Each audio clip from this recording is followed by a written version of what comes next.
For this question, this is from the practice test. Gives us the reaction of two methanol molecules break down into methane and oxygen with a delta H of 252.8. So it's a positive delta H, so it's an endothermic reaction, putting heat into the reaction. Calculate the amount of heat transferred when 62 grams of methanol is decomposed by this reaction. So we know for 2 moles, we need to find what's the heat for 62 grams. So the first thing we need to do is find the moles. And for that, we need the molecular weight of methanol, which is 32 grams per mole. So moles equals grams over molecular weight. Moles equals, we've got 62 grams divided by 32 grams per mole. Moles equals 1.9, we'll say 38 moles of CH3OH, methanol. And like I said, we know this reaction for 2 moles. We need to find out how much heat is required for 1.98 moles. All right, so for every 2 moles of methanol, we get 252.8 kilojoules.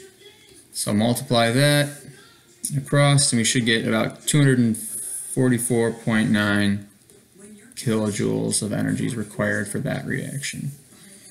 Now we can also do this the opposite direction, right? If we're given kilojoules, we can find out how many moles by using the same process, just in reverse. So 112.7 kilojoules.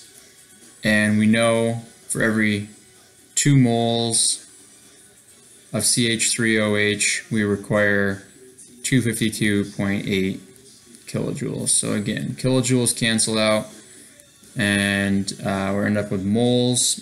We should get about 0.8916 moles of methanol. And then from our balanced chemical equation, for every 2 moles of methanol, we make 2 moles of methane, so that's 1 to 1. 2 moles of methanol give us 2 moles of methane, so that cancels out to come up with the same number of moles of methane. Then lastly, moles equals grams over molecular weight, right? So 0.8916 moles times, we don't know the grams, the molecular weight of methane is 16 grams per mole. So just multiply 16 times 0.8916 to get grams equals 14.3 grams of methane given off in that process.